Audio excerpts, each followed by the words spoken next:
Good morning, everybody. How are you? Good night. Thank you for coming to this presentation. Thank you for coming. My name is Jan Muller. I'm the CEO of the Netherlands Institute for Sound and Vision and the president of the Creative. We're colleagues from the television archive world. Happy to be here and happy to spend the coming, let's say, 50-55 minutes with you when I talk about, well, you see it here, the future of what is the audiovisual archive in our opinion. So, will my talk be today? First, I start with who we are, just to give you an impression of what the Netherlands Institute for Sound and Vision is like. I talk about the role, the tasks of the institution, and the organization itself, the mission, but most of all, what comes after the period in which we digitize all our assets in 7 years' time, moving from analog to digital, and now what will be the next steps for us. And especially how to reach out to new target groups, new channels, if it's our ambition to reach out as much as possible with the content that we have. Pivotal in that case is the role of innovation, and I will get back to that during my presentation. First of all, this is our building. We opened in 2006, the end of 2006, almost 10 years now. After a period of 3 years of building in Hilversum, the entrance of the Dutch Media Park. You can see that here. And I always say it makes me very happy that Google put us in 3D and that they have flattened the studios around us. Because these are literally the studios of the Dutch media world. This is where television started in the 1950s in the Netherlands, in Hilversum, not far from Amsterdam, about 20 kilometers. And as you can see here at the entrance of what we call the media park, that's us here. Get a better look. This is the building, literally burrowed into the ground. It's 8 floors up, 5 down, 13 total. The good thing is that there where the most vulnerable assets are, our films here, although they're all digitized, you still keep them, of course, being the backup for everything we have in ones and zeros. The good thing is that the temperature here down in the Netherlands, everything is below sea level. So if you dig, let's say, 10 centimeters, you will see water already. That means that groundwater is surrounding the building, and the groundwater actually provides permanent cooling to the building. So that's a nice invention from the guys who built our building here in Amsterdam, in Hilversum. To give you a better impression of what we do and what we are, I'll show you a clip, 4 minutes, saying what the Netherlands Institute for Sound and Vision is all about. And I might switch down the lines a bit. Sorry.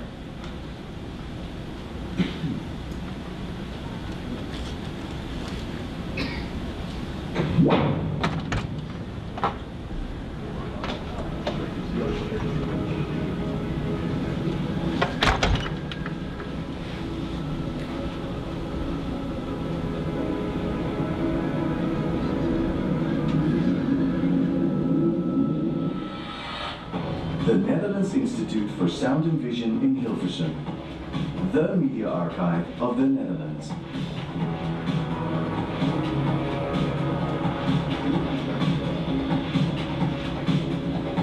More than 1 million hours of sound and vision material, 2.4 million pictures, and 20,000 objects from media history are stored here. We select, hold, and present a wide range of audiovisual and multimedia heritage, with which we keep the Dutch history, expressed in images and sound, alive.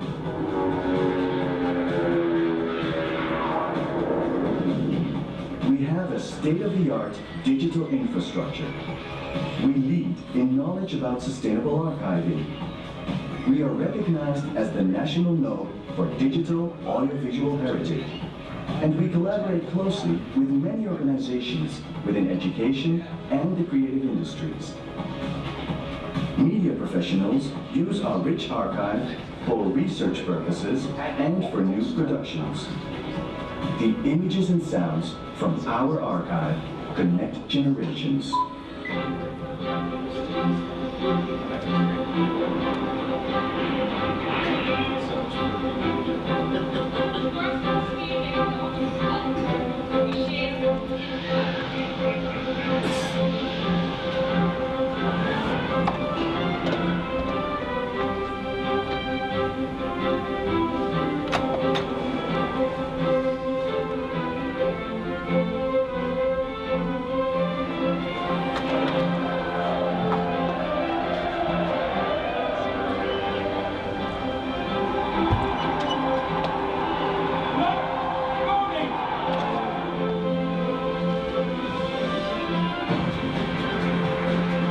Every year, more than 225,000 people visit Sound and Vision.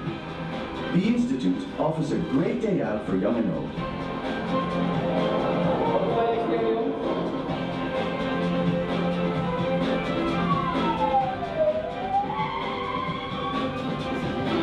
You can enjoy thousands of hours of television, radio, and other media through interactive presentations. Special objects and experiences guide your way through the history of old and new media.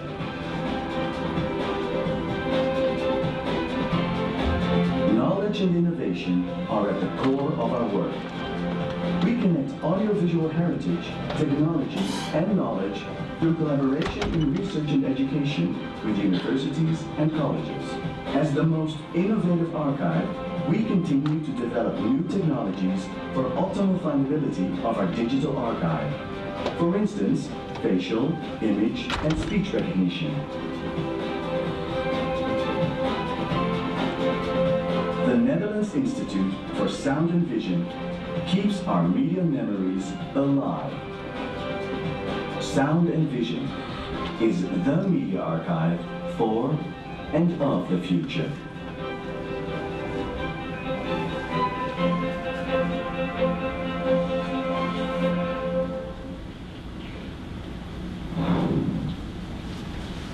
Okay, as you can see, our building actually defines what we are. And if I look more closely to the building, it actually has three functions. First of all, there are the vaults, our archives. You've seen that in the clip as well. That's where we literally keep our history. The vaults downstairs, below the zero level. But we're also on a visitor attraction. And you've seen that we have attracts, well, you've seen it and you've heard it, it's about 225,000 visitors a year. Last year we had a record year of almost 270,000. Which means that people love to see and deal with media history because that's what we offer there, and I'll get back to that later. We call it the media experience. And then we have created 2 labs downstairs as well, where we, together with other media partners, with universities, but also with the public, we create new media innovations. We work together in public-private partnerships. We well, we actually create, we can create their new innovations based on the million hours that we have in our archives. And we call it the B&G Labs. And the good thing is that given the fact that we have all these people coming by, all these visitors, we could easily use them as a sort of test panel. So the things that we design, whether it's research driven or media innovation driven, or both, we can test it on these people. And they like to do that because it makes it clear for them what it's all about, what we do. It's not just visiting a museum, but it's also being part of, well, innovations and our innovation role in media.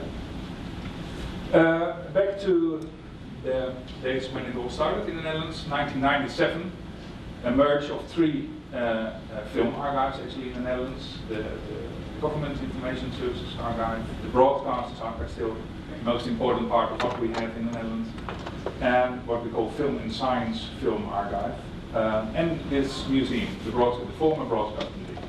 So these 4 parties merged into what then was called the National Audiovisual Archive of the Netherlands, NAA, which is now called the Netherlands Institute for Sound and Vision. Forming the largest audiovisual archive these days, with an assignment, or actually dual assignment, because the assignment that we got from the government was actually very simple: just preserve and manage this audiovisual treasury of the Netherlands. It's our, well, it's our memory. We keep that safe for future generations. And we formed this cultural history institute. It's more than just broadcast, it's broader than that. We are an archive, we are a museum, and we are a knowledge center. And still these three items define what we are today. The second part of this assignment was, and make it accessible for as many people and as many users as possible. Accessibility for everybody, literally.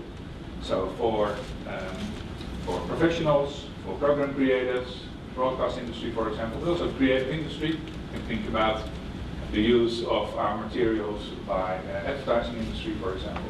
And again, for the public, we have the media experience, our museum, which is used, with the collections that are used, sum up to about 80% of the audiovisual heritage in the Netherlands, about 1 million hours of material, more than 2 million photos and 20,000 objects. And these objects come from, you've seen it in the clip, come from the former broadcast museum. Well, it defines actually 60 years of, 65 years of Dutch television. Our collections, film from 1898. You've seen one small piece of it in the clip. It's the coronation of one of the former Dutch queens in 1898, Queen Wilhelmina. But also television from 51 on advertising, a lot of advertising material, cinema journals, Polygon collection. And if you move down, you see other things like the National Football Archive, but also web video, internet, and again, I'll get back to that later, but that's one of the important things regarding our future. Because it's not just television, it's not just broadcast, it's not just radio, it's more than that, because who defines what will be the audiovisual cultural heritage in the Netherlands in 10 or 20 years time? And we know one thing for sure, it will definitely not be television that defines this. Of course, part of it will be seen on television, linear television. But since linear television is shrinking, it's getting less important, especially to younger people, we need to know what will be, or at least we need to have an idea about what will be the future of cultural audiovisual heritage. And we know one thing for sure, it will be defined by the internet. So web video, also video art, even games will be part of our collections in the coming years. Well, that's a challenge, but it's a nice challenge because it's about our future. And this picture is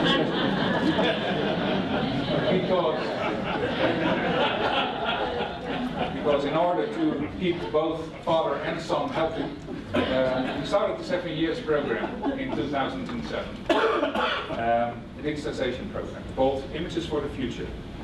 And I know that my colleagues from iFilm Museum already presented something about it. I will keep it brief here. But Images for the Future has been a very, very important program in the Netherlands regarding safeguarding of audiovisual cultural heritage. It's been a program that took 7 years between 2007 and we recently finished it literally at the end of 2014. And in these 7 years time you can see what we've done. Here are the numbers. It's been a great job. And actually for us as an institute it was a catalyst. It was a catalyst because it brought us from the analog domain directly into the digital domain. And now that we've landed in this digital domain, it's about what will be next. But this was the catalyst for the institute. Not only because of the numbers, not only because of the amount of materials that we got in the digital form, but also because of the knowledge around. Because of the fact that we understood that being able to handle this amount of digital assets, knowledge and innovation is crucial. And we also saw that the reuse exploded actually, because since We did start to digitize in 2007, somewhere here where the red starts here. You see that the reuse of the material actually exploded. It means that the more you deliver or the more you make available, the more it will be used because it's simply there, it's easy. So for us it's very important to be sure that everything that is digital will be digital in 10 years' time as well. Or maybe it's called differently then. Maybe it's not called digital, but something completely different. That's all about digital sustainability. We need to know where it's going to. One of the items in my talk today is how we actually migrated from analog institute to a digital institute. But at the same time we had a hard time because, like everywhere in the world, also the Dutch government decided to cut our budgets. And between 2012 and 2015 it meant that we got 20% less of the operational budget, which means that we had to restructure the organization. Given the fact that it ended around 2014 with the Images for the Future, this program, we knew that we had to do something with our organization. Given the fact that we had this budget cuts, we decided to restructure it in a way that it's fit for the future. And that means that, for example, knowledge innovation, research and development, things like that are crucial. I've said it before, but also more implemented in our organization than it was before. So by the end of 2014, when we ended this program and we had all these digital assets, we defined the new mission. And we translated that into strategic goals, and we did it with all our employees actually. We thought about what will be the future of our organization in, say, 2020. And what will we be like, and which target groups will we serve. And then we started the restructuring in 2014 and we finished that this year.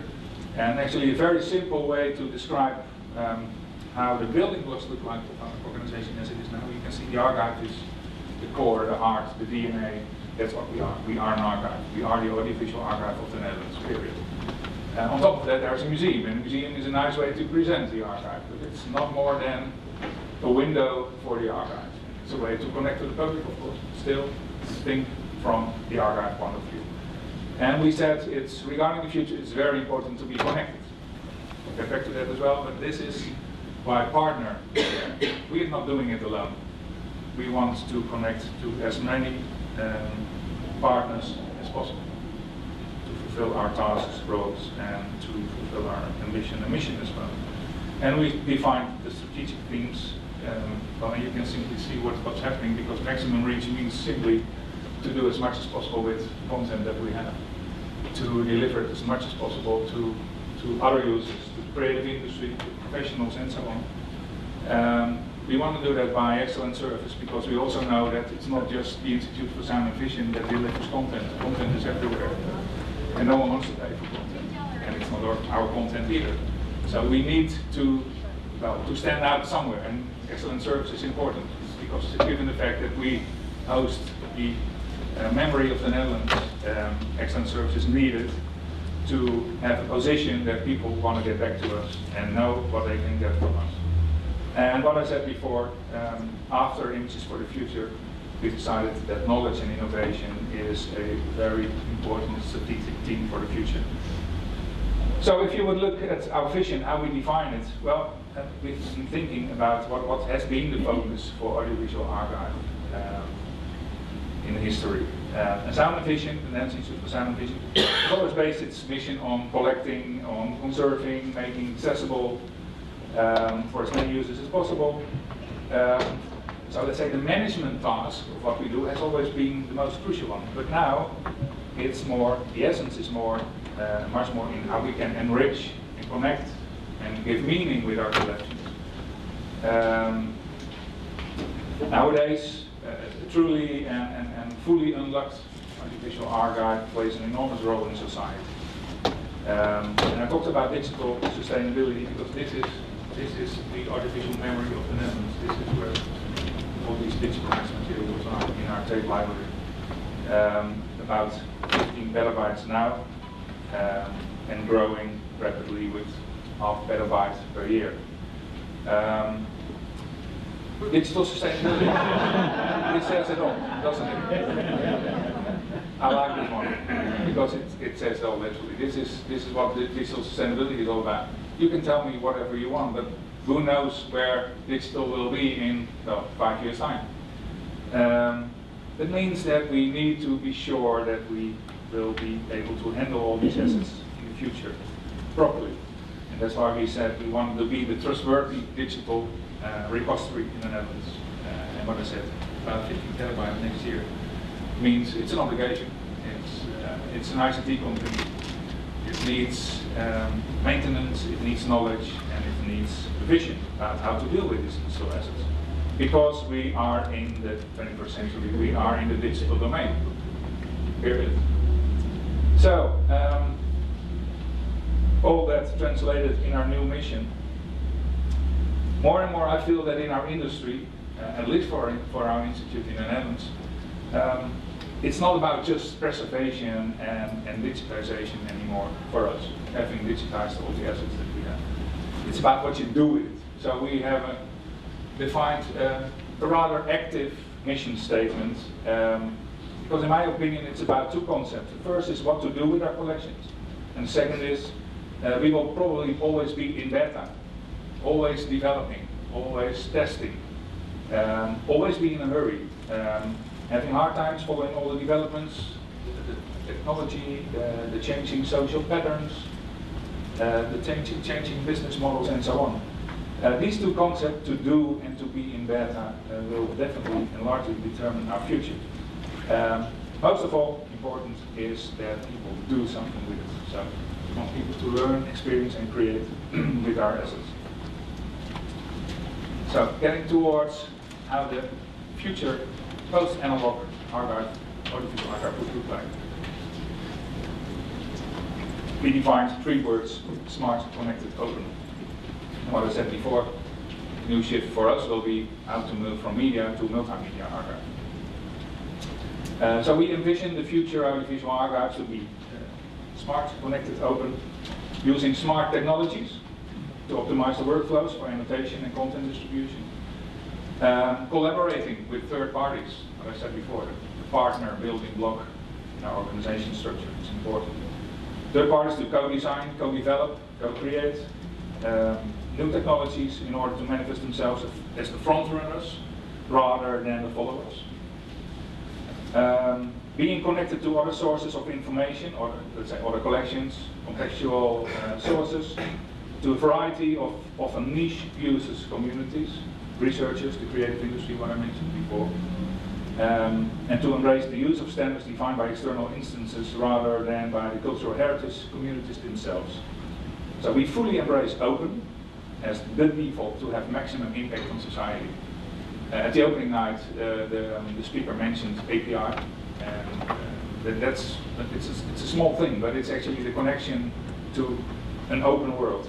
And again, I'll get back to that later as well. Using open source software, open standards whenever possible, and we promote open access to publications and so on. And over the last 7 years, we made the transition from analog to digital. Now it's time to make the shift from media to multimedia, and to have an answer on what will be the audiovisual cultural heritage of the future. And I'll give you some examples regarding being connected with our interactive museum. We connect our media history literally to the general public. This is about media history in a modern way. It's about interactive museum, people interact with media. A multimedia public facility directly linked to the archives, the mirror or the window on our archives. 15 different exhibits.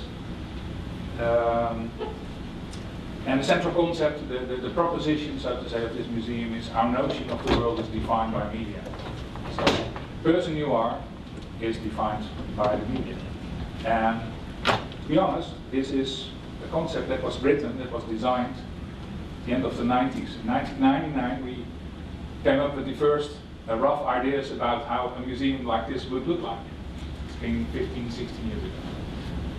It takes some time to build a museum like that. And the risk of having a museum that is interactive, based on technology and so on, is that it's it's getting older, it's getting out of fashion. So it's a continuous revamping this museum, renew it as well.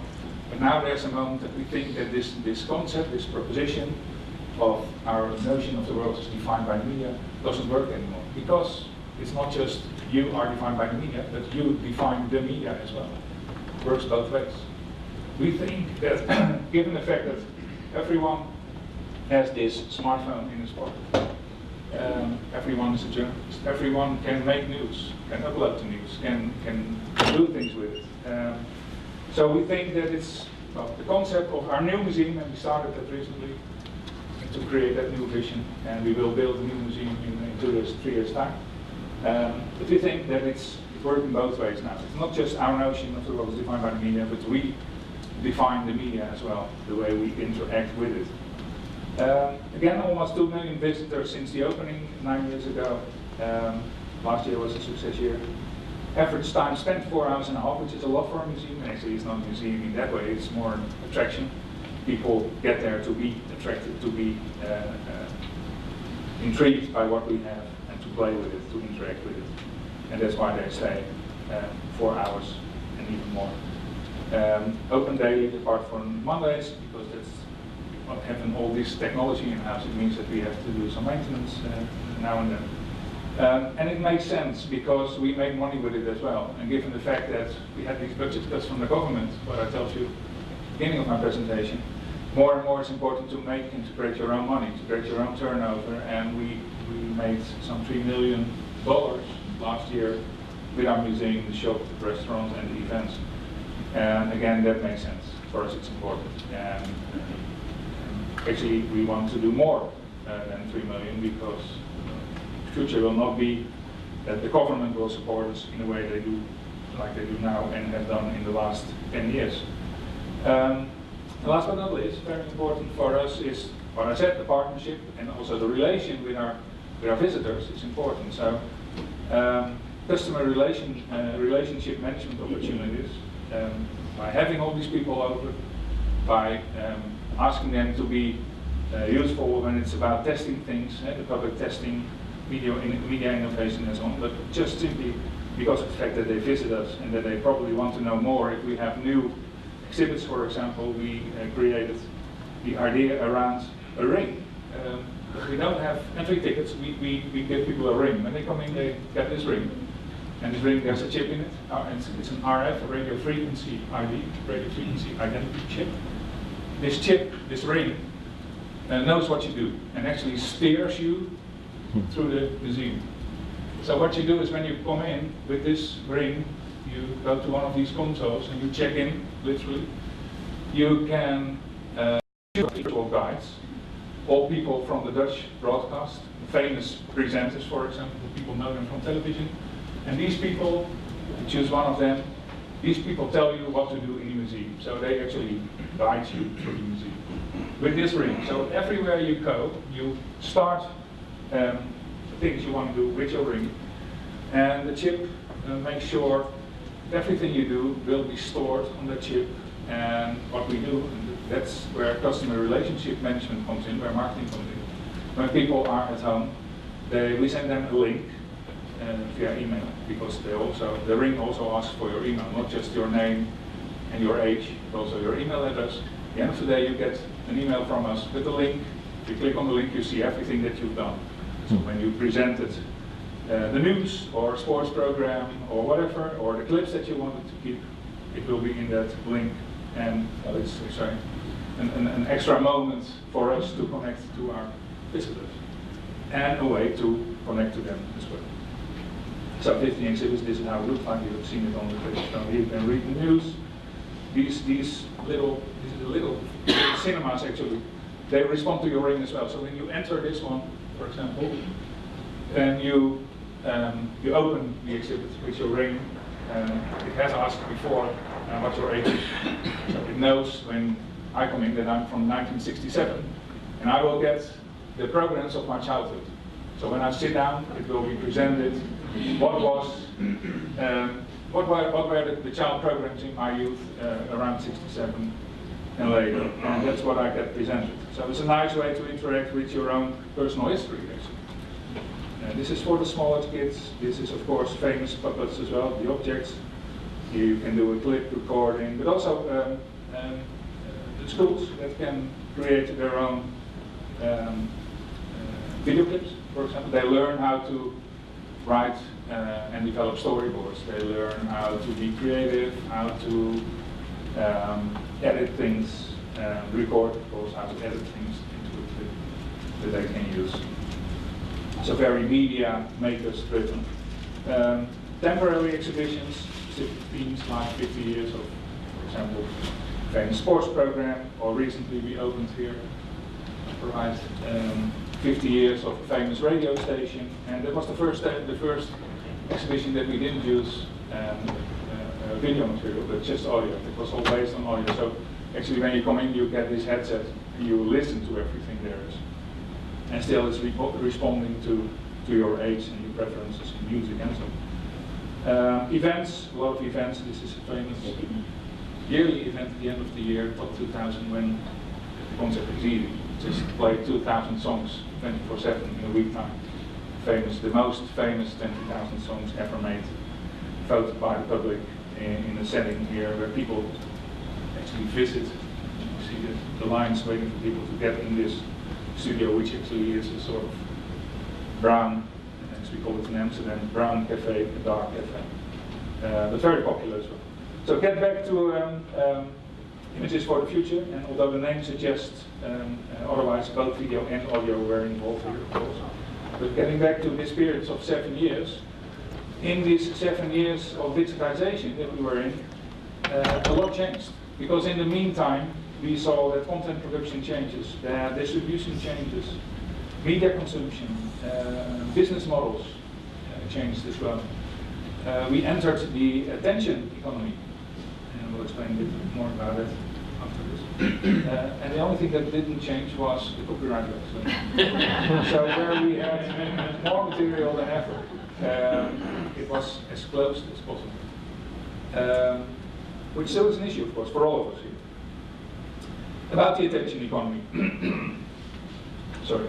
As content has grown enormously, and it became immediately available, attention becomes the limiting factor in the consumption of information. So much information. It's what we call attention economics. And here you see the annual growth of our archive. It's the blue circle. In green, the part of our archive that is reused in new content. And you saw the statistics, it's growing, but it's still that compared to the annual growth of our archive. So although growing is just a small part of this annual ingest. Even worse is it when we look at the total archive. 1 million hours of content compared to the annual ingest and annual reuse as it is now. Conclusion, we need more channels because we need more attention. And the 3 most important channels for us regarding the public, the media studies, the education world, the general public, and the creative industries, these are the platforms that we have. YouTube indeed, because how important is the sender of the material? It's not us. We don't brand, we don't label the content because it's content of other organizations like broadcasters. But the only thing we need to know is how do we get as much reach with our materials as possible, because it's one of the strategic themes that you see. YouTube functions also as a catalyst for further use and interest in our collection, so it's an important one for us. It makes sense. I was talking about what is essential for our future, and it's innovation. So our knowledge and innovation department is a team of 20 specialists. To give you an impression of what they do, this is a way to describe it. So, very simple. When broadcasts come in, and these are the target groups, creative industries, the academics, the general public, comes in our building, the material digitally, will be enriched, quality control, and then it goes into our search engine. Sounds logical, and it is logical, but 1 million hours and growing with about 50,000 200,000 hours a year. It means you can't do that manually. So we need technique. We need technique to help us. And that's what's happening here when machine analysis comes in and data gathering comes in. What does that mean for our archive and especially for our Department of Knowledge and Innovation, who create these tools together with universities, for example? So let's focus on data gathering here. A famous television program in the Netherlands, a news program, daily. So if that comes in, a lot of opportunities to get data from other sources than just the source that was sort of sent with the material into our archive. So we use crowdsourcing tools, for example. We use the news itself in order to get the information from the news on the internet. We use the wikis describing, for example, the presenter of this program. An important one is to use subtitles, because it's an important source of information. We can harvest these subtitles and add that to the content. It creates new metadata. But also, for example, Twitter feeds. That's what we cover as well. We use Twitter feeds when it's about specific television programs in order to create new information around the program involved and to create new metadata. So data gathering in various ways is important.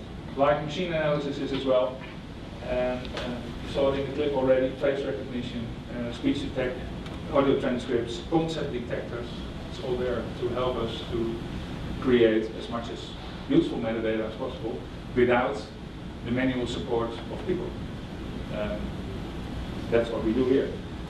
An example of crowdsourcing, this is an old example already. This is what won an innovation awards in 2010 and 2011. But this is a game. Here we ask the public to help us to describe our materials. And it's a simple idea, but it works. What you do is you go to this website, you click on one of the images, and as soon as you click it, it starts playing. It's streaming material, it plays. And what it asks you, the system asks you to describe what you see. So the video is running, and you see a guy, you say man, women, car, whatever. You play against someone else. So as soon as the system recognizes that when you say man, the other player says man as well, the system says, hey, this is a tag, this is what I use, this will be collected, and these tags will be used as metadata for that specific part of the clip. So using a game in order to create metadata, that's what we do. And this is an old example, but this is, for example, a new one for our nature images collection, nature videos. And you can tell that spot photo meaning mockingbird. Spot in Dutch is also watch. This is a way to attract a community of, in this case, people who love birds. But it's essential because these people deliver a lot of knowledge in a funny way, because they play this game and they add for us, they add metadata to our materials. Another example is sounds. We have a lot of sounds in our archive coming from the former radio program, when they use sounds in order to create an atmosphere when it's about a play, a radio play, for example. We also know that a lot of sounds in the Netherlands, in the world, will disappear. So let's say for old steam locomotives, or trains, or telephones ringing, and so on. So what we do is here is we created a platform called Het Geluid van Nederland, the sound of the Netherlands, where people can upload sounds just with our mobile phone. So this is the sound of a train coming in. This is the sound of an old Mercedes 300D. But it's a sound that probably someone wants to keep. But also animals, for example, sounds of animals, birds, whatever. People can upload it, and they use it. They can use an app that we created for it, the sound of the animals. You record your sound, you can easily upload it and see on the website where all these sounds come from in the Netherlands. It's almost as big as your city, Portland here. It's our country, so it's easy. People know each other probably. But this is where the sounds come from. And it's a nice way to, again, interact, to connect to the public, and to ask them to help.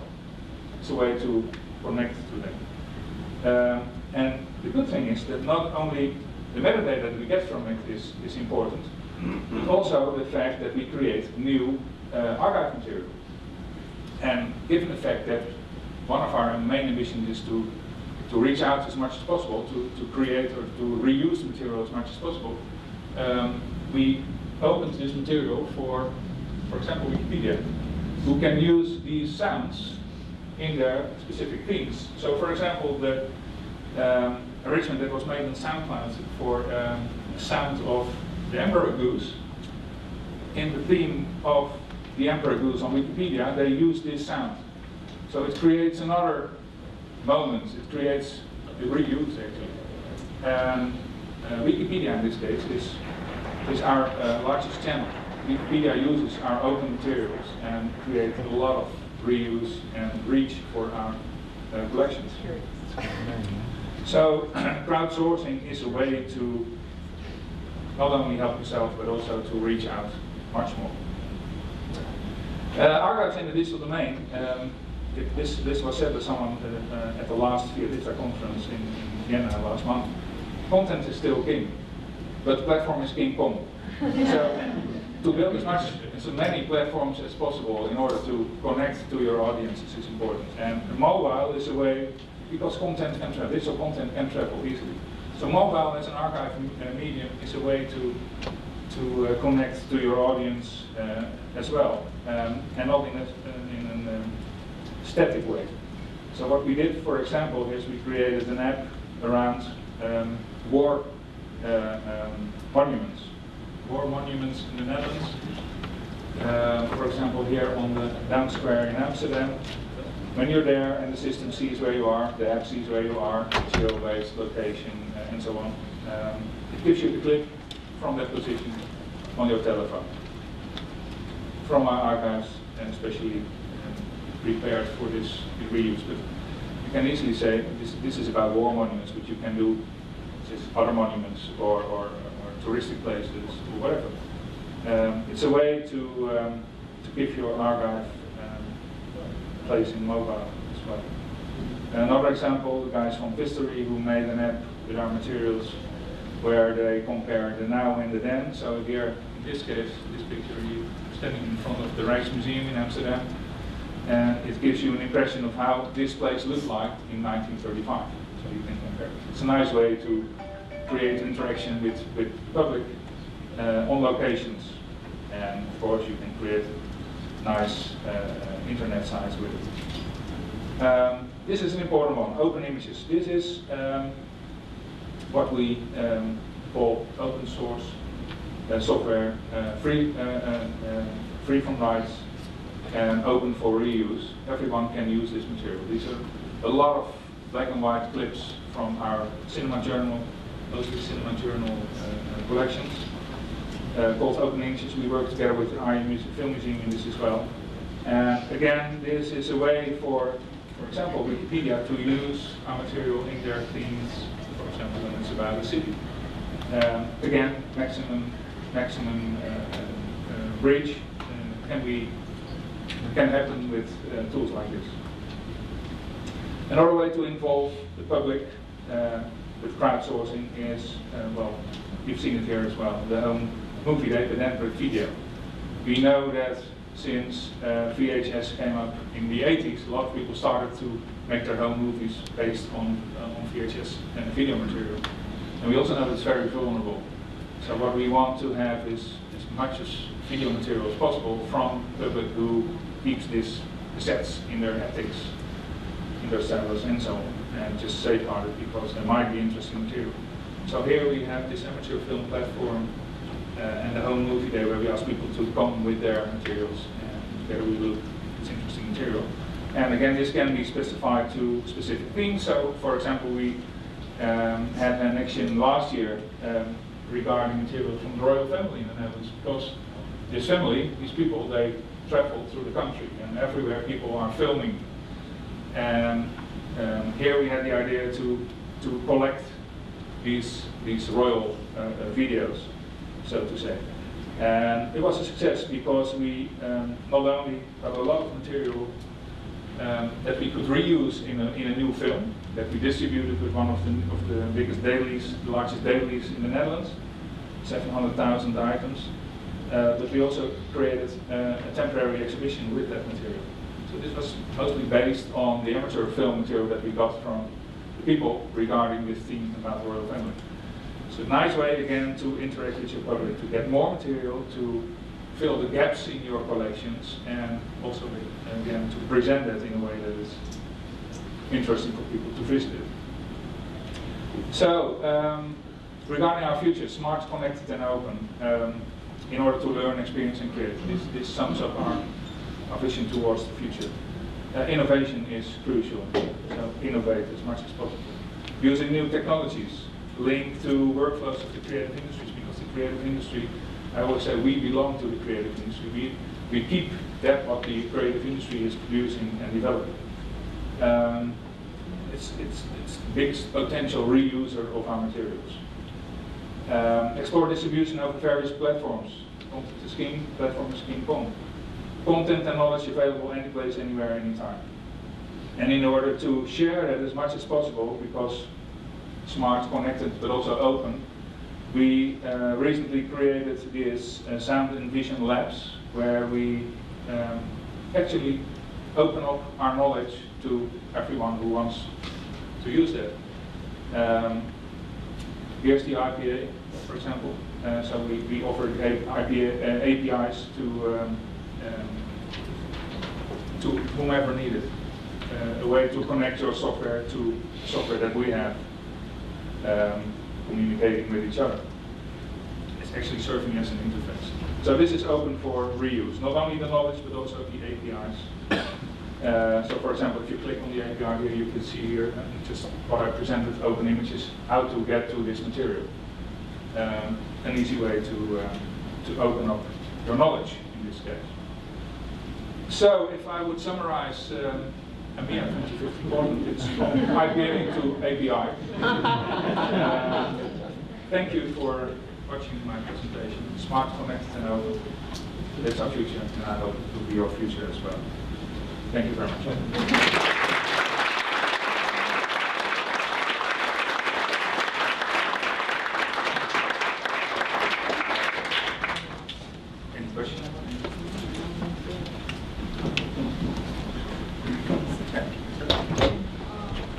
You mentioned that you have 3 million revenue a year. How much is that of your The net profit from it, you mean? Yeah, how much does it contribute to your? Well, it's our total budget is 18.5 million. And well, there's more income than just what we got from the museum. There's some materials that we can sell, some knowledge that we can sell. So in total we have about 30% own income within our budget, which is in the standard for the Netherlands. The government says it should be at least 25%. So we mean that, but again, our ambition should be higher than that because we want to be as self-supporting as possible. It's about 30%.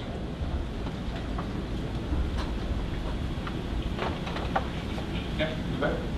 You mentioned copyright obviously being an issue. Is a large percentage of your content public domain or belonging to the government or? It's mostly public domain. It's mostly, most of the copyrights that we hold for others is based on what the broadcasters brought us. So it's broadcast material, so the broadcasters themselves, producers, production companies and so on. It's most of the copyright issues that we have. Do you still charge those broadcasters a fee for delivering services? A small fee, the license fee, because we invested in MEM systems, in storage systems. It's their material actually, and of course the government pays us largely to do that, but we calculate a fee, the user fee. Also regarding all the so if people order something, broadcaster orders material from another broadcaster, because in the Netherlands it's very fragmented. You don't want to know, but the public broadcast, we had 23 broadcasters in the Netherlands, public broadcasters. It's now 8 because of some mergers here and there, but 8 broadcasters, well, making use of their colleagues' materials means a lot of materials that go in and out. All the rights that are involved will be paid through us. So we function as a sort of clearinghouse in that respect. Also regarding the rights, that's what we do. And the repetition of the rights to the owners, the right owners.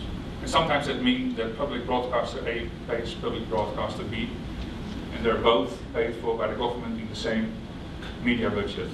That's how it is. Can I also ask, do you have a mechanism for charging when you're supplying access to non-commercial or cultural use or mental health? So commercial use, these are all the rates, and we charge them. And again, money goes to the right owners. So we just have this fee. Any other question? So tell me about your 15 petabytes in your TDR. Yeah. How are you storing that, and what's it costing you? How do I store it? So are you storing it on a server, are you storing it in the cloud? No, we are our own cloud, as I was saying. So this tape library, that's where we keep it. LTO. Oh, on tape. Our own LTO tapes, and it's our own storage system. Because we think it's, well, 15 petabyte is a sort of cloud in itself. And we want to keep it ourselves. We want to be there when it's necessary, and you know, all this migration that you need to do. We don't trust the cloud in that respect, we trust ourselves. Any idea what that costs you a year? Yes, a lot. So when you talk about creating new money, most of the new money goes to storage solutions like that. But at the same time, government pays for it as well. And it's a way to, to get grip and to get grip on your own systems. That's how we do it. And I'm not sure if it would be cheaper if we would use a cloud solution. I don't know. Simply because it's in and out. It's a reused archive. It's not a static archive. It's a reused archive. So we need to get entrance anyway, any time, literally any time of the day. So if you're saying that you have 15 petabytes worth of data in the cloud, is that all live on a server, all accessible, or in you're backing up 15 petabytes on LTO? No, we have 15 petabyte active and the backup as well. Same, exactly. It's a mirror of what we do there. And you then with the LTO 6, I'm sure you have like LTO 3, and you're constantly having to 5 mechanized. Now 6. Every, yeah. So you can skip one version. yeah. And if you skip 2 versions, you know one thing for sure: you can't use it. You can't use it anymore. So it's a migration every, let's say, 2 years, 2.5 years. Yeah. Are you investigating other kinds of storage for the future, or does tape seem the most stable right now? Yeah, for us it is. Yeah. Of course, we check what is on the market. And I know, for example, that large companies are experimenting with totally different ways of storage solutions, like IBM in 3D, literally crystal 3D storage solutions. And there's one thing I know for sure, that in 10 years' time, the entire archive will fit here because of this, these developments. Can I add something to Yeah, that's my colleague Tom. Yeah, in addition to the tape library, we've got 150 terabytes of disk storage as well, which is for the material that is most recent and probably it will be reused more often, more quickly. So that's quicker. And then the long term, like the long tail material, put that on the disk storage, the tape storage. Can I ask a little more about the metadata games and whether you're developing additional games, or how successful you think they have been, and does that ebb and flow? It's been open resource. The first one that I showed, why is that, which means what is that in Dutch slang, was actually, let's say, a sort of pilot in a way, just to see what happens if we create tools like that, and it was a success. Of course, you know that the tags brought in by the public, you need to check them, and we have filters, of course. If you see a tree and someone says asshole, that it's not this tree that is there. It will be filtered. That's important too, but it works in a way. And you see the Mockingbird version, that's a rather new one. And it's white label, so people can use it. So it's offered by us. So there are broadcasters using that same idea in order to create to ask people for help to create their metadata as well. It's an open platform. Are you foreseeing the building of additional metadata games? Is that part Oh of the yeah, because the system in itself, whatever way you treat it, but the system itself works. We know that, for example, National Archive in the Netherlands had a large photo collection. They did the same on Flickr and asked people, just see, do you know what it is? And describe it for us, please. And people like to be involved in these things because it's about, it's cultural history. You like to browse and to add your knowledge to it. That's what I think. That's more. So it's a mental thing actually. People like to do it, and that's what you can use. I'm very sorry. The one question, I need to catch my plane. Oh. Don't want to keep you, but I was just wondering about the sound recording apps slash archiving. How do you go through those and eliminate duplicates? I mean, there'll never be a perfect duplicate. Do you keep like two of the same type of sound, or do you eliminate one? Or there's another colleague in the room here, Johan, and maybe you can answer that one. I just answered 5 minutes ago because the session I was in wasn't too interesting. But you're probably referring to our SoundCloud project? Yeah. Sound of the Netherlands. So basically that we don't get much duplicates because of the fact that these are crowdsourced recordings. So it's people in the Netherlands making these recordings. And then the sounds that we publish ourselves on SoundCloud are from our archives, so there are no duplicates either.